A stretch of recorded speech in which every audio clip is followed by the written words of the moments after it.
And people are going to say, whoa, wait, that's a reverse weight shift. Well, it's not a reverse weight shift. A reverse weight shift would be if I was leaning all the way over here and my tailbone would probably be 5, 6, 7, 8, however many inches closer to the target.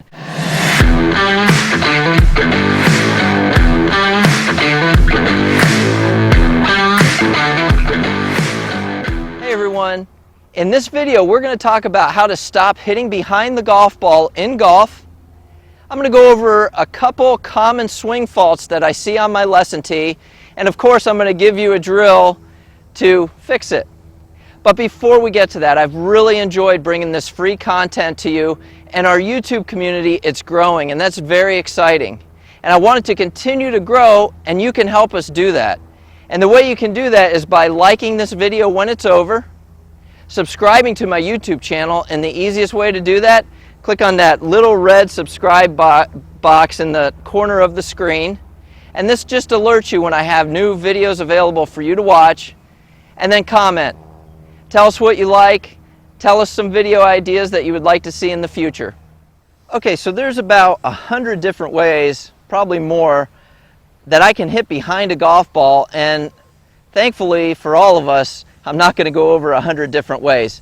But actually, I'm going to target in on one way that is the most common way that I see people hit behind the golf ball on my lesson tee. And then I'm going to talk about, it's not always the same way that it happens, but I'm going to talk about two things that are really similar that you might see yourself do. So let's talk about hitting behind the golf ball very quickly. So it's also commonly referred to as a fat shot. And what happens is I hit the big ball before the little ball. And the big ball would be the earth. The small ball is obviously the golf ball. But what I'm talking about here is the club bottoming out behind the golf ball, getting too long behind the golf ball, and I hit ground before I hit the golf ball. So as I said, there's a very common way that I see this happen, and there's a bunch of different ways, but the common way that I see this happen on my lesson tee is people don't transfer their weight properly. They hang back on their trail side. Remember, I play left-handed, and I demonstrate in my videos mostly left-handed.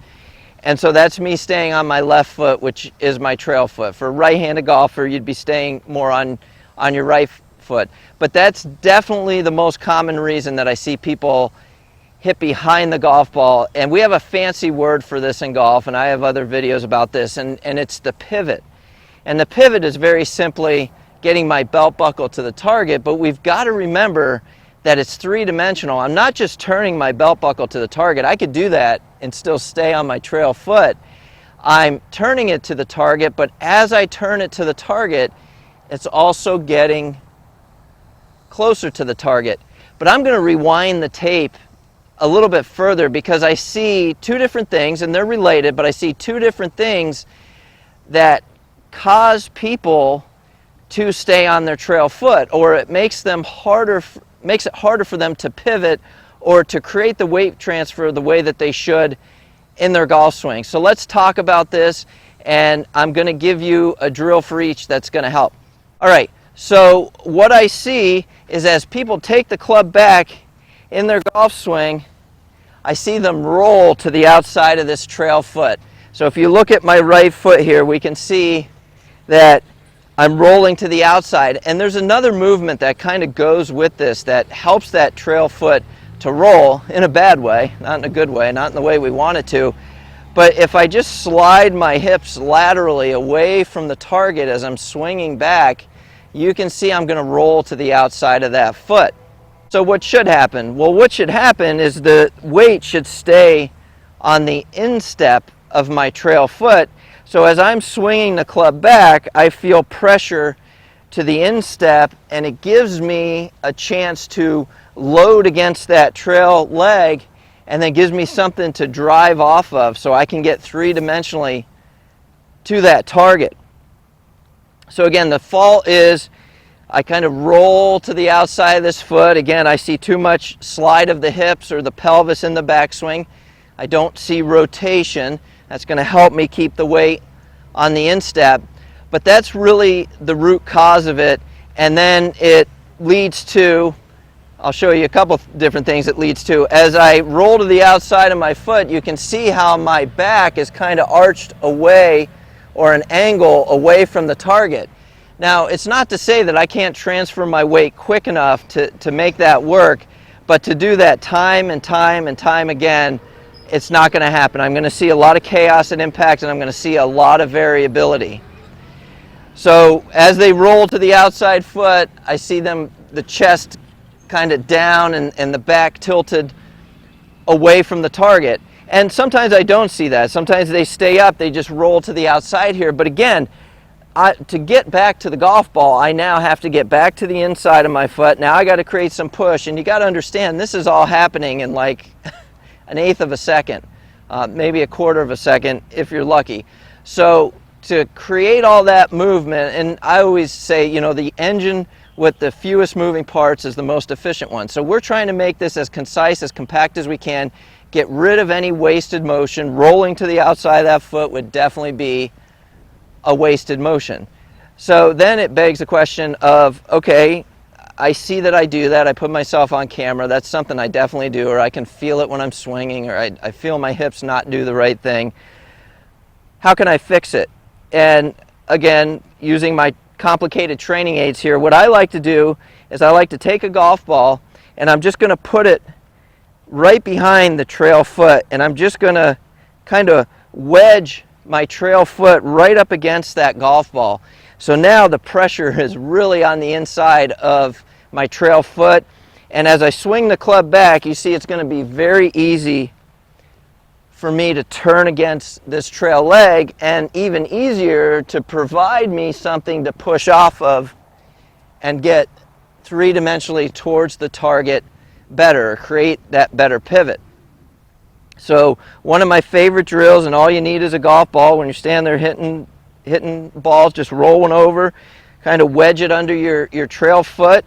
That'll put your foot at an angle, and then just make some practice swings and get that feel of turning on the instep of that foot, turning against a solid trail leg.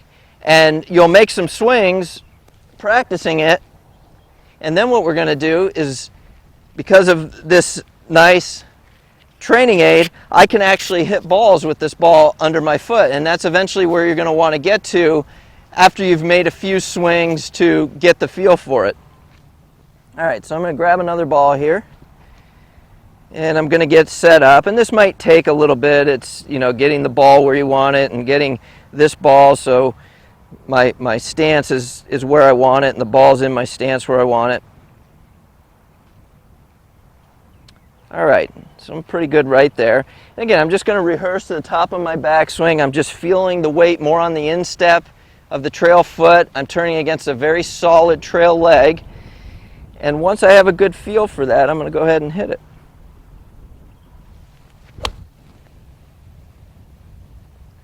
So that was really solid. And because I loaded up against the instep of that trail leg, it was really easy for me to be dynamic and create some explosiveness back to the target. And I didn't hit behind it. That divot is right in front of the golf ball, which is exactly where we know it should be. Okay, so the next way that we're going to go over to stop hitting behind the golf ball is very similar to the first way, has to do with weight transfer, but understanding a concept, and it's a kissing cousin of what we went over in the first segment, but I like to come up with different ways to say the same thing, because the student standing in front of me, I don't know what they're going to connect to, I don't know how they think and what's going to make sense to them. So the more ways I can come up with saying the same thing, the better solutions, and the quicker I can come up to solutions. All right, so what we're going to focus on here, and there's some research and some science done behind this, but I want you to think about your tailbone. So at the bottom of your spine, your tailbone, and what we see with high handicap golfers is as they swing away from the target, so they might be staying, they might have a solid trail foot, and they might be keeping most of their weight to the instep, So it's not 100% the way that the first segment was, but what happens is that tailbone gets further away from the target. So it backs up 2 to 3 inches. Now again, I've got to make a very aggressive weight transfer to get back to the golf ball, to make contact, to get the divot in front. And there's going to be times where I'll time it up right, and that'll happen. And there might be days that I do it a lot and I play really well. But you're going to see a lot of inconsistency, a lot of chaos at impact, like we talked about before. So again, okay, Mark, the tailbone's getting too far away from the target. What should happen in a golf swing? And what we see with the better players is their tailbone is getting half an inch to an inch closer to the target. And people are going to say, whoa, wait, that's a reverse weight shift. Well, it's not a reverse weight shift. A reverse weight shift would be if I was leaning all the way over here and my tailbone would probably be 5, 6, 7, 8, however many inches closer to the target. I'm not saying that. What I'm saying is my tailbone is getting an inch, maybe a half inch to an inch closer to the target. So you watch as I do that. If I were to make a golf swing and I were to feel that, I'm staying very centered over the golf ball. What I'm not doing is I'm not shifting behind. And that's really the message of this video. I don't want to see you shifting behind because you're rolling to the outside of the foot. I don't want to see you shifting behind because the tailbone is getting too far away. So what's something that could keep us much more centered? We can load up on the instep of the foot and then drive towards our target. Now, going back to the conversation about the reverse weight shift, we know in golf to move it a mile, we need to, to move it an inch, we need to feel it move a mile. So a good rehearsal to start to feel, just take the club, put it across your belt line or across your waist, and actually make some reverse weight shifts. Make some back swings where you feel the tailbone almost getting too close to the target. Again, because we're trying to get away from this. And so I've got to feel it exaggerated so far this way just to get to center. And that's our goal, is to get you into that, half an inch or an inch closer with the tailbone to the target. So just feeling myself kind of pushing my tailbone or pushing my hind end towards the target will give me a much better chance of creating the proper takeaway and not hitting behind the golf ball, because I'm in a position that I can now get the divot in front of the golf ball. So again, we're going to give this a try. And as I've already mentioned, it's just another way to say the same thing. The first segment, what I talked about there, the ball just didn't really work for you. You want to, is there another way I can do it, Mark? What else you got for me? Well, this is it.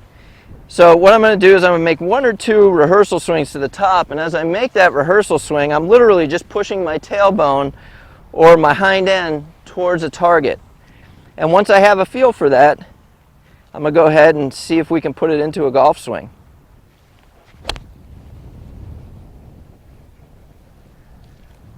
So just like in the first segment, very solid. I definitely didn't hit behind it. That divot, it was ball, then divot. Divot's in front of the golf ball. So again, if you're somebody who you feel you're rocking off the golf ball, whether it be because you're rolling on that outside foot, that's the first thing to look for, or your tailbone is just getting too far away from the target, these are 2 great fixes that will help you hit the ball very solid. So now you understand how to stop hitting behind the golf ball in golf. I went over the most common reason that I see, and it's weight transfer, but then a couple swing faults within that weight transfer where people go wrong, and gave you drills to fix them. So if you've enjoyed this video, there are 2 more right here that I promise will continue to help you improve your game. And remember, please like, subscribe to my YouTube channel, and comment.